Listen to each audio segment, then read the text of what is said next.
Турмуштук оор кырдаалга кабылган үй бүлөлөрдүн балдарына президенттин атынан жардам көрсөтүлдү. Өлкөнүн бардык аймактарындагы ата-энесинин балдарын мектепке жиберүүгө жана окутууга мүмкүнчүлүгү жок болгон 201 бала зарыл кийим-кече, мектеп формасы жана окуу куралдары менен камсыздалды. Ар бирине окуу китептери, кеңсе буюмдарынан баштап куртка, шарф, колгапка чейин камдалган. Ал үчүн мамлекет башчы Садыр Жапаровдун тескемеси менен мамлекет башчынын резервдик фондунан 5 миллион сом бөлүнгөн. Президенттин облустардагы ыйгарым укуктуу өкүлдөрү жана Бишкек Ош шаарларынын башчылары президенттин атынан балдарга белектерди өз убагында жеткирүү жана тапшырууга жооптуу болушат.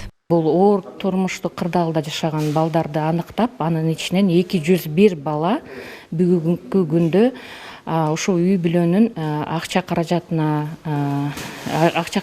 жоктугуна байланыштуу оор турмуштук кырдаалда жашаган үй бүлөлөрдүн балдары аныкталып чыкты. 201 бала, бул республика боюнча. Анан мындан тышкары биз дагы үймө үй кыдырып, биздин территориалдык башкармалыктар дагы экинчи этапта каралат.